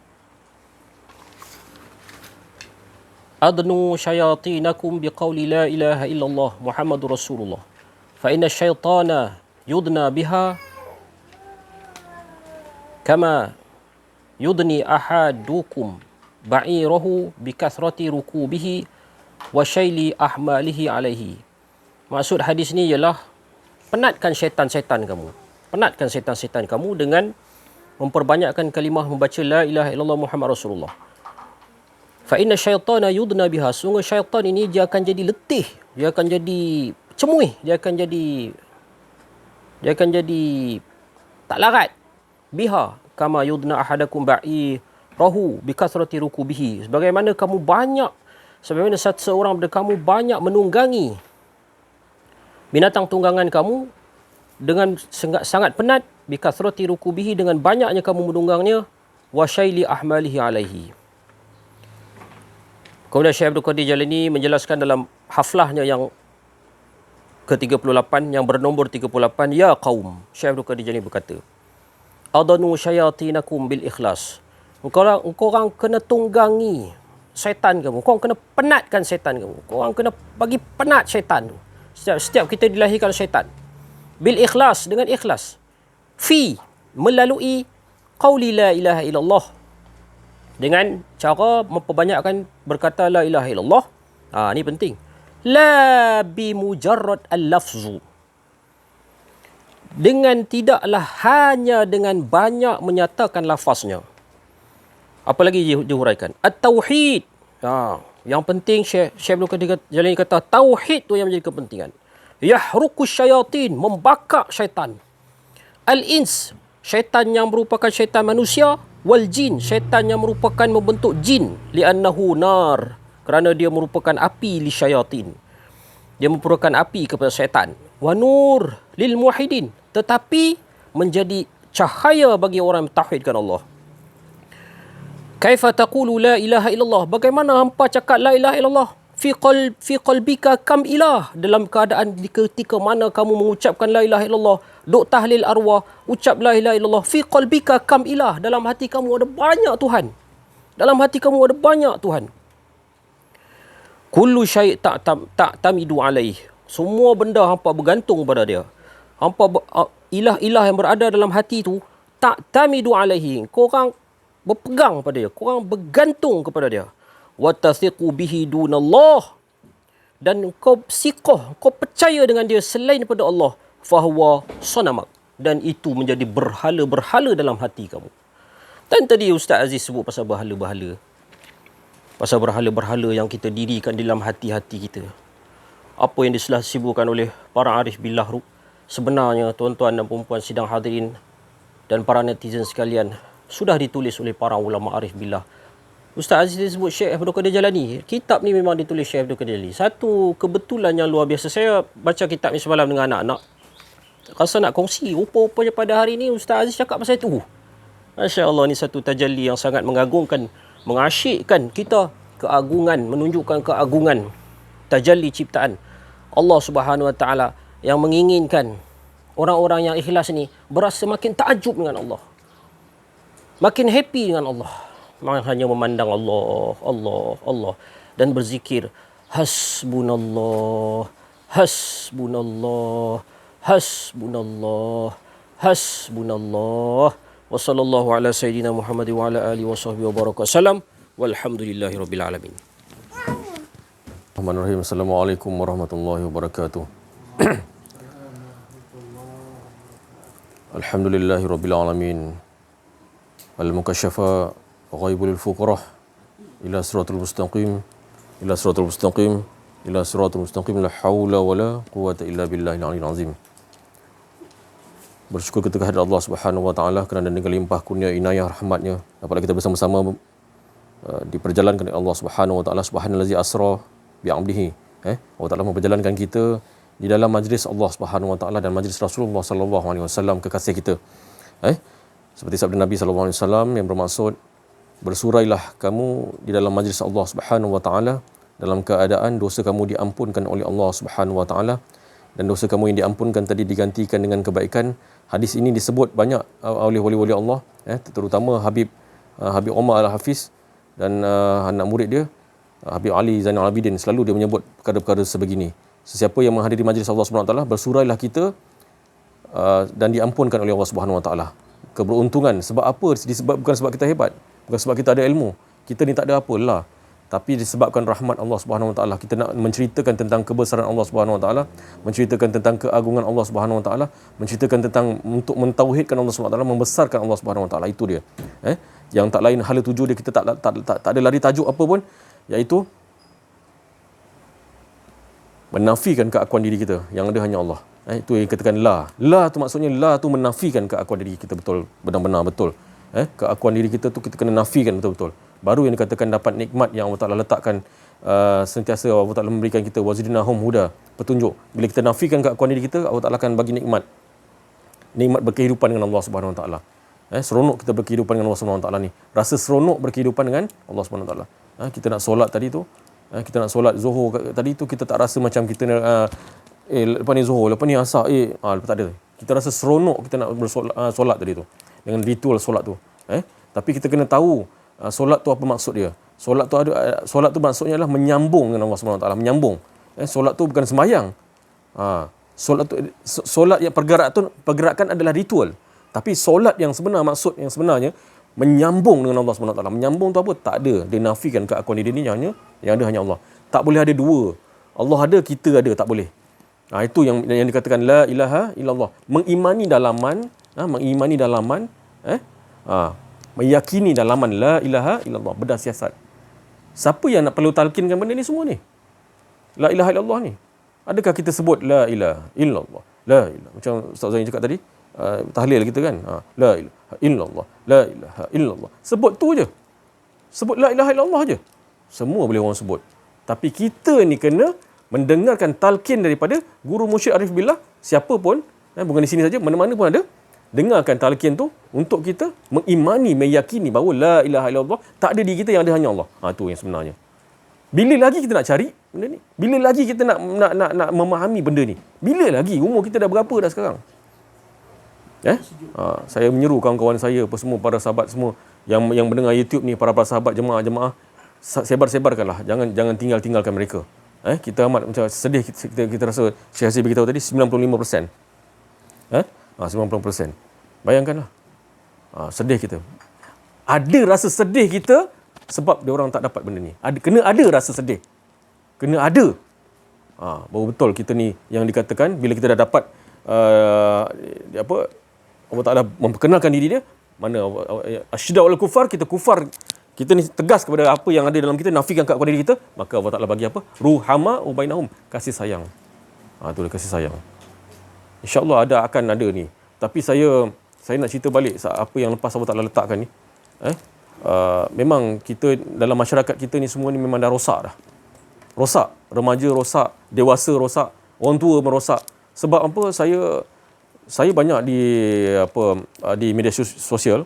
Kita jangan letakkan media sosial ni sebagai ini, tapi kita letakkan Allah dahulu. Sebab apabila kita tabayun perkara-perkara tersebut, kita tengok dan selidik, bayangkan kalau kita dengar dulu, saya tak tahu lagu apa kan, orang main handset ni, dia pegang handphone ni kan, dia ke kiri, dia ke kanan, dia ke kiri, saya tak tengok lagu apa tu, semua orang ikut ke kiri, ke kanan, ke kiri, ke kanan, universiti ikut. Ni kalau siapa yang dengar ni, dia tembak saya, tak apa, tembak tak apa. Ini Ustaz Wadi beritahu. Ustaz Wadi sini, Ustaz Wadi Anwar tegur. Ustaz yang menceritakan tentang akhir zaman tu, dia tegur. Apa tu? Apa kamu ni ikut ni? Ikut kamu apa ni? Kamu ikut apa ni? Ikut Yahudi ke? Nasrani ke apa ni? Sampai netizen tulis, Ustaz apa? Ustaz, kubur masing-masing lah Ustaz. Macam-macam lah, macam-macam lagi ada. Sampai yang kurang hajarnya, kan? Kurang hajarnya, diletakkan satu grup, bohong apa Ustaz? Bohong apa Ustaz? Ada grup dia. Kurang ajar tak kurang ajar. Itu orang yang tak kenal diri, tak kenal Allah. Kan? Apa benda ni semua ni? Kan? Jadi kita nampak tak masyarakat kita dah rosak sekarang ni. Jadi kita ni biarlah bawa diri kita dulu, kenal diri, kenal Allah. Masih kita kena cari, bukan cari lagi. Dah ada dah. Tapi kita kena yakini bahawa selidiki. Kita dengarkan talqin daripada Arif Billah, la ilaha illallah tu, kita bawa. Saya ceritakan kepada macam Syazir tadi kata tadi, anak yang jadi raja tadi tu kan. Kita jangan jadikan anak tu raja. Kita jadikan anak tu kenal diri, kenal Allah. Kan? Jadi kalau bapa ni seorang guru. Dalam rumah tu bapa itu seorang guru. Jadi yang bagusnya bapa seorang guru tauhid, guru mengajar kepada mengesahkan Allah. Dia akan tahu. Allah Ta'ala akan buka hijab. Ini saya cerita ni sebab saya dapat pengalaman rohani begitu. Kan? Jadi dia akan tembak anak dia. Dia tembak anak dia. Saya tembak anak saya sendiri. Saya terus terang depan saya ni. Kan? Saya tembak anak saya sendiri. Tembak tu macam mana? Bukan tembak cara macam mana. Ni. Kita risau kan. Ada benda yang tak kena, kita akan tegur. Kita akan tegur. Itu yang kita tembak. Ajarkan. Sampai saya tak tahu, boleh tanya dengan anak saya sendiri nanti. Kupasan dalam Al-Quran tu dia boleh kupas. Kupasan dalam Al-Quran tu dia boleh kupas. Bukan tafsiran, kupasan. Saya amat terkejut, itulah kebesaran Allah. Saya amat bersyukur. Disebabkan didikan yang dikatakan mengenal diri, mengenal Allah ni amat takjub. Amat yang kita kata nikmat. Sehingga kan yang dikatakan kenal diri, kenal Allah ni dia dapat itu Allah Ta'ala bagi. Itu yang kita nak titipkan dengan anak-anak kita. Tapi kalau belum lagi, diri kita dulu. Diri kita dulu. Memang kena betul-betul nafikan keakuan diri kita. Apa benda ni tak faham lah. Nafikan keakuan diri itu macam mana? Tak apa, dengarkanlah talqin daripada guru-guru mursyid, arif billah. Inilah dia nak talqinkan benda-benda macam ni, supaya kita dapat yang dikatakan wazidnahum huda. Jadilah pendengar yang baik dahulu.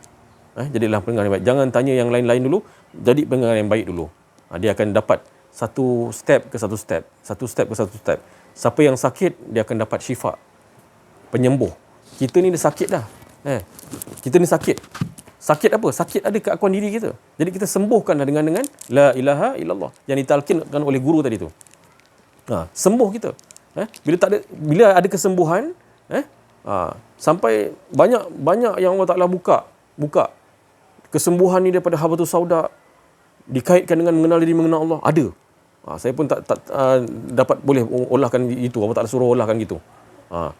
Sebab penawar segala penyakit habatus sauda, sama kan sikit. Penawar segala penyakit. Macam itulah kita dapat la ilaha illallah tu penawar daripada segala penyakit kita. Penyakit apa yang paling utama sekali? Penyakit ada keakuan diri. Kita kena nafikan betul-betul keakuan diri. La ilaha illallah. Betul-betul benar-benar. Jadi kita akan sentiasa dinaungi oleh rahmat Allah Subhanahu Wa Taala. Siapa yang dapat benda ni, saya pernah dengar daripada Syekh Azib beritahu dulu, siapa yang dapat benda ni, seorang kalau dia ada suami, kan? Suami dia dapat ataupun isteri dia dapat. Katalah isteri dia dapat. Seluruh keluarga dia akan dapat dulu, akan dapat barakah, dan mertua dia, keluarga besar dia, mertua dia akan dapat. Keluarga mertua dia dapat. Dengan apa? Dia benar-benar meyakini bahawa la ilaha illallahu hizni, pembenteng untuk seluruh keluarga dia dulu. Allah Ta'ala bagi betul. Itu apa yang Allah Ta'ala nak kadarkan macam mana. Itu beruntung kita. Jadi macam Syazir beritahu, kita dulu kena betul-betul. Lepas tu baru kita ajarkan kepada anak kita. Masa dah agak kesempitan masa dah. Tapi tak apa. Allah Ta'ala dah aturkan kita macam mana kita nak kadarkan macam mana. Kita pun tak mampu. Saya pun tak mampu nak cakap apa-apa pun. Tapi apa yang Allah Ta'ala letakkan, saya sampaikan. Saya apa yang Allah Ta'ala kadarkan untuk saya. Tapi tetap kita risaukan. Dalam hidup kita ni kita kena risaukan bahawa apa? Tu. Ada keakuan diri kita. Setiap hari. Ini baru teringat balik ni. Kita lontarkan apa-apa benda yang dulu. 30 tahun dulu yang kita tak mengesahkan Allah Ta'ala dulu. Sekarang ni kita telah diberi faham, Alhamdulillah. Kita lontarkan. Kita ambil, bawa yang dosa-dosa kita. Dosa apa tu? Aku buat kerja dulu. Aku rasa aku. Mengakukan aku tadi tu. Bawa di hadapan Allah SWT. Itu tak jadi masalah. Tidak jadi salah pun. Malah Rasulullah SAW bangga. Kebanggaan Rasulullah SAW. Sebab apa? Orang tu memohon ampun kepada Allah SWT dengan ada keakuan diri. Dan suara yang memohon ampun kepada Allah SWT ni dicintai oleh Allah SWT. Pasti Allah Ta'ala memperkenalkan diri dia kepada kita. Dengan apa? Membinasakan keakuan diri kita. Itu yang kita nak. Itu yang kita minta hari-hari. Risaukanlah ya Allah. Bawalah dosa-dosa kita dulu. Kita apa pun kita bekerja ke apa ke, kita belajar dulu ke, kita masa sekolah rendah dulu ke, kita tak mengesahkan Allah, bawa di hadapan Allah Subhanahu Wa Taala. Mohon ampun kepada Allah Subhanahu Wa Taala, insya-Allah. Itu yang dikatakan khauf wal ju', takut dia ada rasa keakuan dia, takut dia takut. Itu yang kita nak risaukan. Sebab kalau kita tak buat macam tu, kita rasa kita ni bersih. Kalau kita rasa bersih, kita sebab orang yang dikenal Allah, dia tidak akan rasa diri dia bersih. Dia rasa risau. Kesucian tu hanya milik Allah Subhanahu Wa Taala. Esa, tunggal. Itu dah sebenar-benar dia, abadi azali untuk Allah. Untuk diri keesaan dia saja, bukan untuk kita. Suci tu untuk diri Allah Subhanahu Wa Taala. Diri esa, bukan kita. Kita ni apa? Tak ada, binasa. La ilaha illallah. Sekian, wabillahi taufiq. Assalamualaikum warahmatullahi wabarakatuh. Tadi ada Ustaz Auzan yang sebut berhala-berhala dalam diri kita. Kau rasa macam dia umum sangat. Boleh kau nak tahu detailnya sikit? Boleh kau nak tahu perinciannya sikit? Contoh-contoh berhala dalam hati-hati kita. Boleh nak Ustaz? Terima kasih. Assalamualaikum warahmatullahi wabarakatuh. Syukur Alhamdulillah masih lagi diberikan nafas untuk terus mengesakan Allah. Bila kita sebut mengesakan, maknanya hanya dia saja yang ada. Jadi bila kita kata hanya dia saja yang ada, bermakna kita tak ada. Bila kita tak ada, baru dia ada. Jadi macam mana kita nak kenal Allah? Kita nak kenal Allah, kita kenal diri kita sendiri. Jadi siapakah sebenarnya Allah tu? Kalau ditanya pada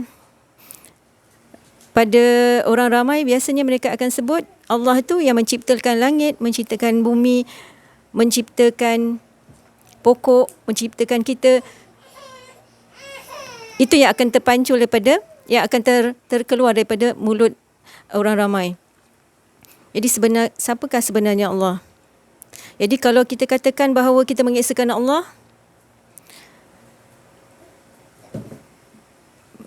daripada kalimah la ilaha illallah, bermakna Allah sahaja yang wujud, Allah sahaja yang berzat, Allah sahaja yang bersifat, Allah sahaja yang beraf'al, dan Allah sahaja yang berasma', iaitu nama.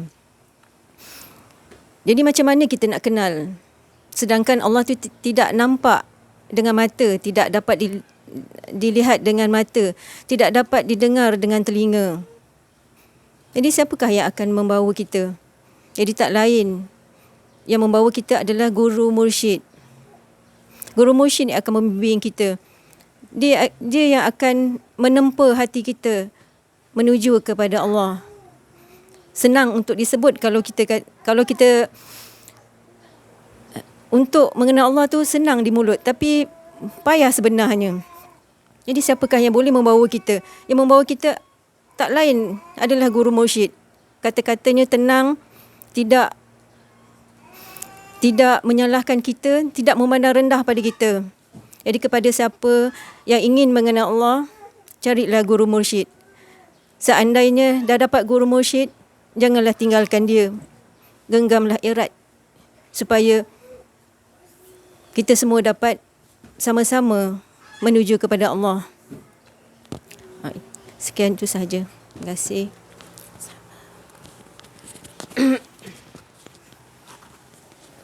Bismillahirrahmanirrahim. Assalamualaikum warahmatullahi wabarakatuh. Rabbi shrah li sadri wa yassir li amri wahlul 'uqdatam min lisani yafqahu qawli. Subhanaka la ilma lana illa ma 'allamtana innaka antal alimul hakim. Syukur Alhamdulillah,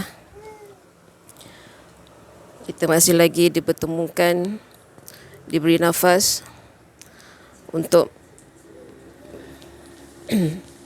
menghadiri kuliah duha pada hari ini yang dibimbing oleh Syekh kita, Syekh Aziz.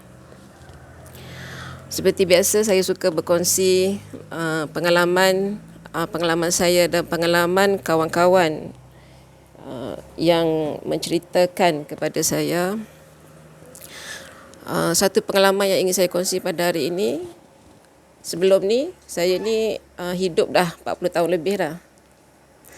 Sebelum ni apabila kita rasa kita baik, maknanya macam kalau orang tegur, orang cakap belakang tu kita tak boleh terima.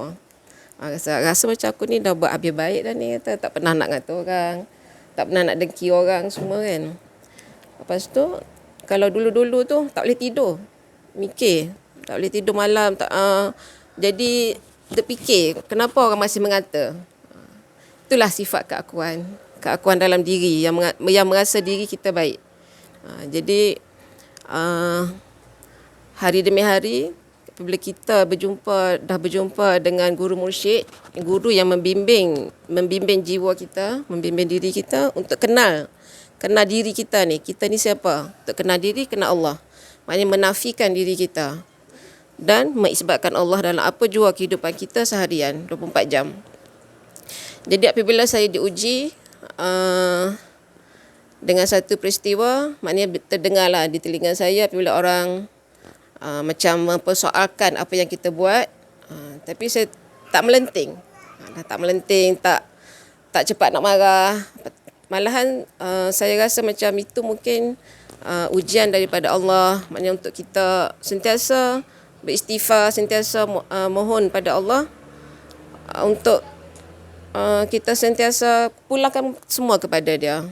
Kalau kita betul salah daripada pandangan tu, semoga Allah mengampunkan kita. Dan kalau kita betul dan pandangan orang yang tak suka dengan kita tu salah, semoga Allah memberi hidayah kepada dia. Jadi rasa dengki ke iri hati ke sakit hati tu lama-lama makin hilanglah, sebab kita rasa kita banyak dosa. Tak nampak dah dosa orang lain tu, kita tak nampak dah. Kita nampak dosa kita saja. Jadi apabila kita join kelas-kelas macam ni, dibimbing oleh seorang guru, kita jangan tinggal. Bukan dalam masa sehari untuk kita buang sifat keakuan tu. Dia kena istiqamah. Kalau dulu memang rasa berat, mana nak datang tu rasa berat. Tapi sekarang rasa tertunggu-tunggu. Kalau Syekh nak balik ke KL tu rasa macam bila lagi nak datang kan. Jadi dah rasa tertunggu-tunggu sebab kita nak berhadapan dengan guru kita. Nak dengar direct. Dia dengar daripada YouTube ni lain sikit. Jadi bila kita bersemuka tu dia rasa lain, lagi bertambah lagi. Kita rasa jiwa kita tu dah rasa dekat dengan Allah. Kita dah rasa tak ada sifat keakuan tu, makin lama makin kita hilangkan. Sehari demi sehari kita hilangkan rasa keakuan tu. Jadi satu lagi perkongsian saya mempunyai beberapa orang kawan yang menghadapi penyakit moden, penyakit anxiety. Anxiety ni dia macam kegelisahan yang melampau, ataupun dia berfikir benda yang tak jadi lagi dia dah fikir. Itu penyakit anxiety. Jadi dia mental, mungkin dia penyakit mental tapi bukan gila lah. Dia kadang-kadang dia tengah tidur tu pun dia akan tiba-tiba dia jadi macam takut, rasa takut, mari rasa nak mati. Dia bahaya sebab jadi cara dia memang kalau daripada sains dia suruh jaga pemakanan, suruh hidup dengan cara meninggalkan benda-benda yang macam minum alkohol ke apa semua macam tu lah. Tapi kalau pada kata Islam sebenarnya anxiety ni kita dah jauh, kehidupan kita dah jauh dengan Allah SWT. Maaf kalau yang mendengar ni merasakan ayat perkataan ini terlalu kasar. Jadi cara untuk merawat anxiety kita tu, kita dekatkan lagi diri kita dengan Allah SWT dengan cara cari guru yang boleh membimbing hati kita. Dan jangan disebut-sebut di mulut. Saya ni anxiety. Maaflah saya ni anxiety, saya tak boleh orang ramai. Jadi itu macam doa. Jadi kita macam, bukan kata dia tu rasa bangga dia ada penyakit anxiety, tapi cuba lawan penyakit tu. Cara nak lawan, kenal diri. Belajar ilmu, kenal diri, kenal Allah. Dan insya-Allah mudah-mudahan Allah bagi, bila kita 24 jam berkehidupan dengan Allah, kita tak akan ingat dah penyakit kita tu. Saya sendiri, saya ada penyakit puan lah, penyakit dalam perut, macam-macam penyakit. Kalau dulu duk fikir buat kerja berat tak boleh, sakit. Tapi bila kita dah tak ingat dah penyakit tu, Bila pergi cek doktor dah tak ada dah penyakit tu. Dia tak aktif. Penyakit ni sebenarnya berdasarkan emosi kita. Kawalan emosi kita. Jadi kita tak terfikir benda tu, kita tak sakit insya-Allah. Okay, itu saja perkongsian saya. Billahi taufiq wa hidayah. Wassalamualaikum warahmatullahi wabarakatuh. Semua daripada khatir Rabbani, lintasan-lintasan kesucian daripada Allah. Kalimat-kalimat Rabbi yang mana tidak lain mengajakkan kepada kita sama-sama mengesahkan Allah. Jadi alhamdulillah, bersyukurlah kita kepada Allah SWT. Tidak ada lari tajuk apa pun majlis kita ni. Tadi lagi soalan daripada Mak Ji apa ni? Apa tadi? Berhala. Tadi tu ada sedikit Ustaz Auza'i dah jelaskan tadi. Makna dalam kitab Syekh Abdul Qadir Jalani. Berhala tu adalah kesombongan kita, riak, takabur. Jadi Nabi Ibrahim dengan Nabi Ismail tu, dia buangkan berhala-berhala yang banyak dalam Kaabah tu. Itu sebenarnya dia maknanya yang tersirat tu, itu Kaabah tu kolbun kita. Dalam kolbun kita dikeluarkan berhala Lata, Uzza, Manal, pada Mas. Itu adalah riak, takbur, sombong, ujab. Yang paling berat sekali ada keakuan diri. Jadi itu berhala yang paling berat lah. Tadi dalam kitab Syekh Abdul Qadir itu. Jadi itu bila dah buang, baru kita akan dengar nanti Allah akan berbagi tahu. Dalam kitab daripada Taurat, Zabur, Injil, Al-Quran dan apa kitab suhuf Ibrahim, Musa, semua dia akan tertulis bahawa Allah mengatakan tidak ada yang lain harus disembah melainkan aku. Baru jelas kita dengar Allah yang talkinkan kita. Tapi kalau ada lagi satu sikit pun sombongan ada sikit, tak boleh. Keluar habis-habis dalam kolbun kita. Keluar habis kosong betul-betul. Kalau tidak kita tak yakin lagi nanti. Masih ada diri, rasa sikit diri pun kita tak akan kenal Allah. Takkan. Betul-betul meletup nanti tak ada kita. Jangan cari lagi kita memang tak ada. Itu baru betul. Dia yang ada. Itulah dia. Dia letukkan dengan cahaya nur tu. Meletup macam cabut sakaratul maut meletup. Dia cabut sentak. Kosong tu loh. Allah yang sentak. Walzuqnil fana anni. Dia yang kurnian kita. Lebur, tak ada rasa keakuan diri. Waktu tu baru kita, aku mengaku betul engkau lah ya Allah. Tak ada lain dia sembah, engkau ya Allah. Sebab Allah dah talkin dengan kita. Tapi kalau ada sikit lagi yang kawan gini, masih lagi, buang lagi. Cari jalan, buang bersungguh-sungguh. Buang. Sampai datang hidayah Allah yang buangkan. Nanti Allah sendiri yang tak ada lain. Macam dia berkata dengan Nabi Musa, tak ada lain adalah aku. Itu Allah sendiri bagi tahu, mesti nyata jelas nanti. Kalau saya tak boleh, kalau kita tak, kalau Allah yang bagi tahu yang adanya aku, sembahlah aku, baru kita tahu. Yang sembah tu sebenarnya dia, bukan kita. Kalau rasa kita yang sembah dia, tak jadi lagi. Tak. Dia lah menyembah diri dia. Jadi dia nak menyatakan dia. Jadi aku katakan kun, aku katakan jadi, maka akan jadi. Maka tu nanti bila kita dah tak ada, datanglah kalam dia. Dia yang katakan jadi. Jadi sejak awal sampai akhir semua dah masuk surga neraka, berjalan kun fayakun Allah. Jadi dalam hidup kita nanti bila kita dah kenal diri, kenal Allah, tak ada keakuan diri, dalam hidup kita selalu berjalan kun fayakun Allah. Kita akan nampak kun fayakun Allah je. Tak nampak lain dah. Bukan kita dah, cerita dia lah. Itu dimanakan innama amruhu iza arada syai'an ayyakula lahu kun fayakun. Jadi kita nampak jelas tak semua ni adalah kun fayakun Allah. Bila bukan kita melihat keluar biasaan, dia ni accident, 5 orang dalam kereta, seorang ni tak mati. Ni kun fayakun Allah. Itu bukan berhenti kun fayakun Allah di situ. Sejak awal Allah ciptakan sampai dah selesai pada masyarakat, dah masuk surga neraka, cerita semua dalam tu, semua kun fayakun Allah. Itu yang kita nak faham. Kun fayakun Allah berjalan berterusan. Tapi kita yang harus kenal bahawa tak ada, betul-betul kosong, tak ada. Baru kita akan nampak perkara-perkara ni semua Allah Ta'ala punya kehendak-kehendak, cerita-cerita. Tapi kalau ada sikit lagi keakuan diri, dia tak boleh nampak ke situ. Jadi terhijab nanti. Tak nampak Allah Ta'ala punya kekuasaan, kebesaran, cerita-cerita dalam setiap saat ke depan dan dulu. Bila pun semua cerita dia, kisah-kisah dia. Itu tadi ya. Jadi baru kita betul-betul boleh kenal Allah Ta'ala. Bila kita tak nampak ada diri kita lagi, tak nampak semua sekian alam, kita keluar daripada sekian alam, baru kita nampak semuanya kun fayakun Allah. Bergerak semua sekian alam ni adalah kun fayakun. Baru betul. Tak ada dia bergerak dengan sendiri. Semua atas kun fayakun Allah. Faham Jadi saya rasa cukup terjawablah soalan tu apa semua insya-Allah daripada Allah. Soalan dan juga jawapan daripada Allah SWT. Saya kata cukuplah sampai sini dulu. Terima kasih atas perhatian. Mohon maaf atas kekurangan, kesilapan dalam menyampaikan, ada rasa keakuan diri. Wa'afu minkum. Wabillahi taufiq wal hidayah. Wassalamualaikum warahmatullahi wabarakatuh.